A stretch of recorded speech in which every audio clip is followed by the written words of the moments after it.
कि कांग्रेस के पास में पिछली बार ज्यादा वोट परसेंटेज था। बिल्कुल पूजा, इस बीच एक बड़ी खबर सामने आ रही है। सुबह 8 बजे आपको बता दें, वोटों की गिनती शुरू होगी। कौन बनेगा कर्नाटक का किंग? सबसे पहले सबसे सटीक रुझान दिखाएंगे भारत 24 के ऊपर। भारत 24 पर सबसे पहले सटीक नतीजे। लगातार कवरेज हमारी जारी है, चाहे वो चुनाव का दिन हो, चाहे वो तमाम रैलियों को कवर करना हो, अलग अलग जगहों से अलग अलग नतीजे, अलग अलग व्यू पॉइंट्स के साथ में एक सटीक तरीके से समझाएंगे क्या कुछ है कर्नाटक की जनता का जन आदेश। इस बीच सबसे पहले सबसे सटीक रुझान सुबह 8 बजे 36 मतगणना केंद्रों पर वोट्स की गिनती जो है वो शुरू हो जाएगी और लगातार इसके ऊपर पल पल की अपडेट्स हम आप तक देते रहेंगे। तो भारत 24 पर लगातार कवरेज जारी है। कर्नाटक का किंग कौन बनेगा? क्या प्रधानमंत्री नरेंद्र मोदी, बीजेपी सत्ता के ऊपर काबिज होगी, या वहीं कांग्रेस, जो कि एग्जिट पोल दिखा रहे हैं कि कांग्रेस एक बार सत्ता पर फिर से काबिज हो जाएगी। 80 सीटें पिछली बार कांग्रेस के खाते में आई थी, इस बार कितनी सीटें आएंगी? जो तमाम नेता कार्यकर्ता हैं वो कह रहे हैं कि बहुमत का आंकड़ा कांग्रेस पार्टी पार करेगी, वहीं बीजेपी कह रही है कि बीजेपी सत्ता के ऊपर काबिज होगी। देखिए, आशीष, एहतेशाम, अक्षय, 3 सहयोगी लगातार हमारे साथ बने हुए हैं। एक बार फिर से आशीष का रुख कर लेते हैं। आशीष, क्योंकि अब बहुत ही कम वक्त बचा है, 6:30 ऑलरेडी हो चुके हैं और 1.5 घंटे का कमोबेश वक्त बचता है, जिसके बाद तस्वीर साफ होनी शुरू हो जाएगी। अभी जहां पर इस वक्त जिस काउंटिंग सेंटर पर आप मौजूद हैं, वहां की क्या कुछ तस्वीर अभी है?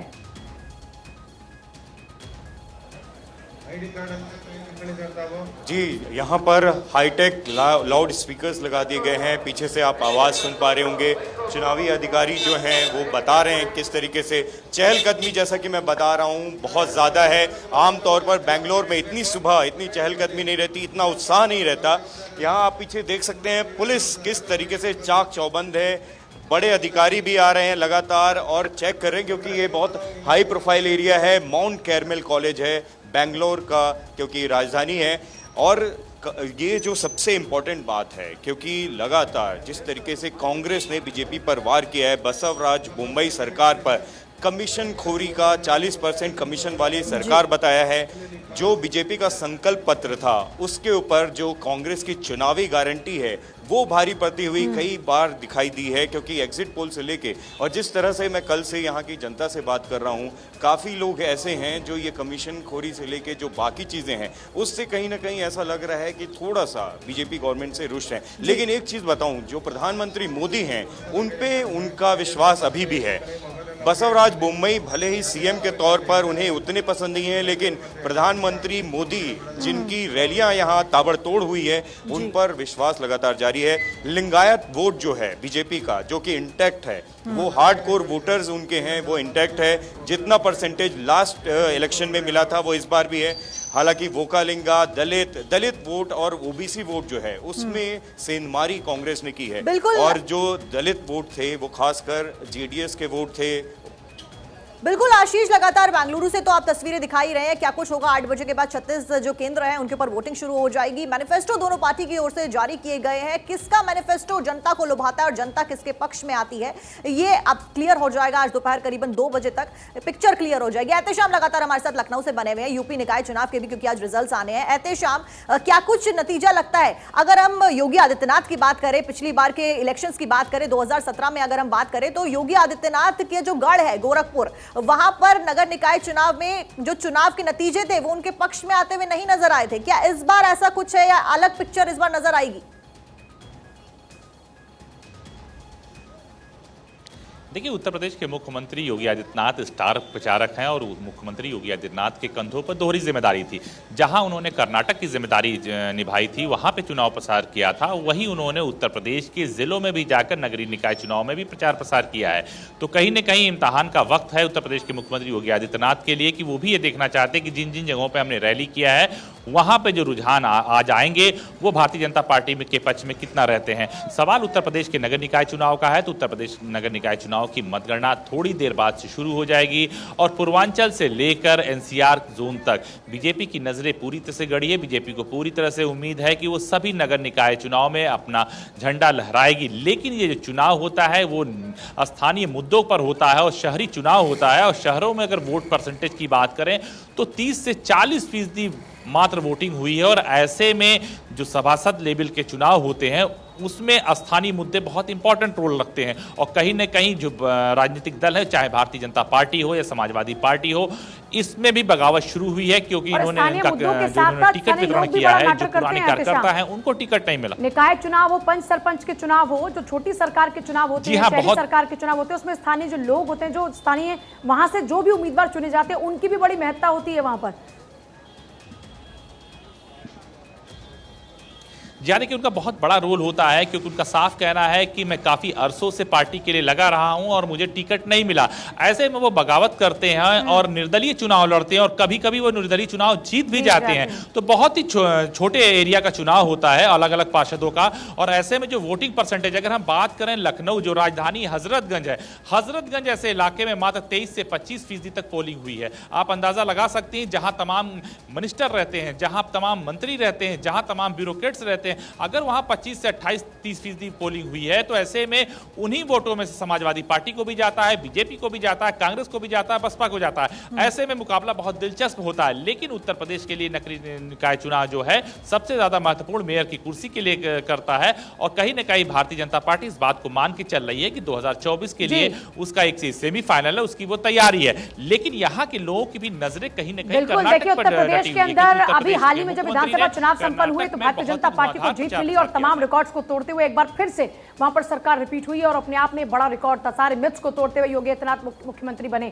अब शहर की सरकार में क्या होगा ये तस्वीर साफ होने लगेगी। लेकिन कर्नाटक विधानसभा चुनाव भी इसलिए इंपॉर्टेंट है क्योंकि साउथ की अगर बात करते हैं तो ये बीजेपी के लिए साउथ गेट है और यहां से एंट्री 2024 में बहुत बड़ा फायदा पहुंचाएगी। इस बात का भी ख्याल इस बार बीजेपी ने रखा, इसीलिए वहां पर भी सारे मिथ्स को तोड़ने के पूरे प्रयास किए गए। एआईसीसी पर इस वक्त अक्षय मौजूद हैं और वहीं बीजेपी मुख्यालय पर इस वक्त आनंद मौजूद हैं।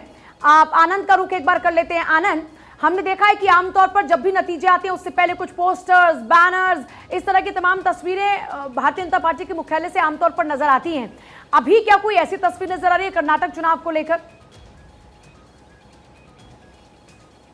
जी, अगर पूछा मैं आपको बताऊं, मैं इस बीजेपी मुख्यालय में हूं, आपको दिखाना चाहता हूं। वैसे शुरुआत में बीजेपी कर्नाटक चुनाव को लेकर बेहद ही एक्टिव है, लगातार कोशिश कर रही है, लेकिन उसके साथ साथ केयरफुल भी है, जो कि कांग्रेस लगातार इसमें जीत को दर्ज करने की बात कर रही है। लेकिन अगर बात करें बाकी एग्जिट पोल में बीजेपी को भी वहां पीछे दिखाया जा रहा है, लेकिन बीजेपी इस वक्त पूरी तरह से केयरफुल है और वो तमाम आंकड़ों को देखना चाहती है कि जैसे ही 12 बजे के आसपास आंकड़े धीरे धीरे क्लियर होने शुरू होंगे, बीजेपी उसके बाद अपने तमाम कार्यक्रम करेगी। लेकिन अभी बीजेपी के तमाम मंत्रियों को अपने एरिया में रहने को कहा गया है और बीजेपी इस वक्त तमाम मतगणना के बाद जो धीरे धीरे आंकड़े साफ होते चले जाएंगे या कहीं रिजल्ट साफ होने चले जाएंगे, उसके बाद बीजेपी अपने आगे की स्ट्रैटेजी को बदलेगी। लेकिन अभी जो अगर बात करें बीजेपी की, तो आप देख सकते हैं बीजेपी मुख्यालय इस वक्त क्या कहें कुछ देर बाद से ही अभी तक लगातार कार्यकर्ता कुछ आने शुरू हो गए हैं। लेकिन अभी जब लगातार बीजेपी वेट एंड वॉच की सिचुएशन में है, जैसे ही आंकड़े बदलेंगे उसके बाद बीजेपी अपनी तैयारियां शुरू करेगी। उसने कई तैयारियां करी हुई हैं, लेकिन उसके साथ अभी भी वो पूरी तरह से आनंद ओवरऑल मतलब संशय अभी भी बरकरार है, चाहे वो बीजेपी हो चाहे वो कांग्रेस हो। तब दावे सब पार्टियां करिए कि हमारी सरकार कर्नाटक में बनती हुई नजर आएगी, एग्जिट पोल कुछ और दावे कर रहे हैं,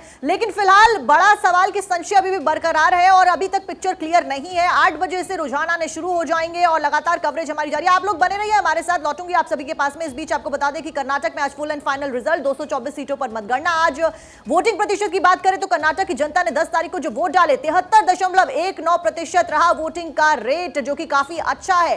5 करोड़ से ज्यादा कर्नाटक की जनता, जिसमें 2.5 करोड़ से ज्यादा महिलाएं, 2.5 करोड़ से ज्यादा मेल पुरुष जिन्होंने वोट जो कि वोटिंग डालने के लिए पहुंचे। इस बीच आपको बता दें कि 8 बजे से गिनती शुरू हो जाएगी। 36 मतगणना केंद्र है कुल मिलाकर, जहां पर वोटिंग जो है 8 बजे से वोटों की गिनती चालू हो जाएगी। 224 सीटों पर कौन बनेगा कर्नाटक का किंग, लगातार इसके आपके ऊपर अपडेट देते रहेंगे। देखिए बिल्कुल, और लगातार हम आपको यह भी बता रहे हैं कि बड़ा धुआंधार चुनाव प्रचार चला। हर पॉलिटिकल पार्टी के तमाम दिग्गज नेता मैदान में उतरे हुए नजर आए और जबरदस्त चुनाव प्रचार किया गया। एक दूसरे के ऊपर हमले भी खूब बोले गए और इतने जबरदस्त हमले थे कि अब यह भी देखना होगा कि कर्नाटक की जनता पर इसका क्या कुछ प्रभाव हुआ है, किसके दावों और वादों पर जनता ने यकीन किया है, किसको जनता जनादेश देने जा रही है। देखिए प्रधानमंत्री नरेंद्र मोदी की बात करते हैं, 19 रैलियां पीएम मोदी की ओर से की गई। यहां तक कि अगर देखिए कांग्रेस के राष्ट्रीय अध्यक्ष खड़गे की बात करें तो उनकी तो 30 से भी ज्यादा रैलियां रही। खुद राहुल गांधी ने भी 19 से ज्यादा रैलियां की, उसी तरीके से प्रियंका गांधी ने भी खूब रैलियां की। तो आप ये जो लगातार धुआंधार चुनाव प्रचार चला, इस पर एक रिपोर्ट देखिए भारत 24 की। कर्नाटक के रण में मोदी का मेगा प्रचार, 7 दिन में 19 रैलियां और 6 रोड शो। पीएम की पॉपुलैरिटी का फायदा बीजेपी को मिलेगा। प्रचार के दौरान दिखा मोदी का सुपर क्रेज। कर्नाटक में वापसी के लिए बीजेपी ने अपनी पूरी ताकत झोंक दी थी। पीएम मोदी ने खुद ताबड़तोड़ रैलियां की, रोड शो किए, जुबानी हमलों से विपक्ष को घेरा। जनता अब फैसला कर चुकी है, सिंहासन किसे मिलेगा ये भी तय हो चुका है, बस ऐलान बाकी है।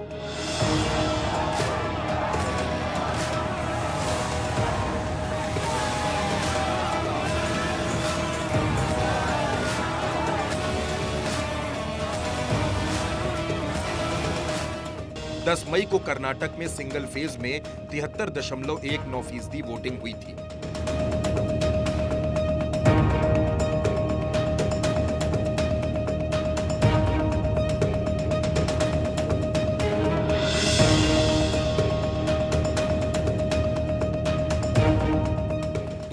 सीटों में से किसके हिस्से में कितनी सीटें आएंगी, ये नतीजे बताएंगे। उससे पहले ये जान लीजिए कि बीजेपी और कांग्रेस ने यहां किस तरह प्रचार किया। नरेंद्र मोदी 19 रैलियां 6 रोड शो, अमित शाह 16 रैलियां 20 रोड शो, योगी आदित्यनाथ 10 रैलियां 3 रोड शो। ये बात तो हुई बीजेपी की। वहीं अगर कांग्रेस का प्रचार देखें, राहुल गांधी 23 रैलियां 2 रोड शो, प्रियंका गांधी 15 रैलियां 11 रोड शो, मल्लिकार्जुन खड़गे 32 रैलियां 1 रोड शो। भाजपा की तरफ से 44 रैलियां और 29 रोड शो किए गए, तो कांग्रेस की तरफ से 71 रैलियां और 14 रोड शो हुए। पीएम मोदी ने अपने चुनावी कार्यक्रम में 19 जिले कवर किए, जिनमें 164 विधानसभा सीटें आती हैं।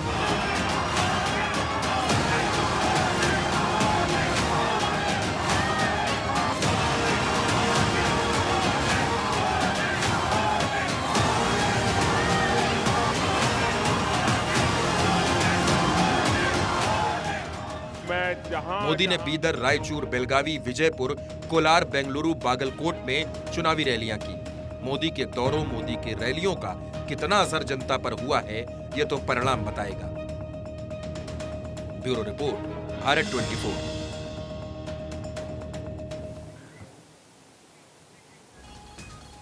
तो देखिए, रिपोर्ट आपने देखी कर्नाटक के बारे में, किसने कितनी रैलियां करी, कहां पर किस पार्टी का ज्यादा दबदबा है। लेकिन आज रुझान आ जाएंगे 8 बजे 36 केंद्रों पर वोटिंग जो है वहां पर जारी हो जाएगी, शुरू हो जाएगी। उसके ऊपर लगातार अपडेट आपको देते रहेंगे।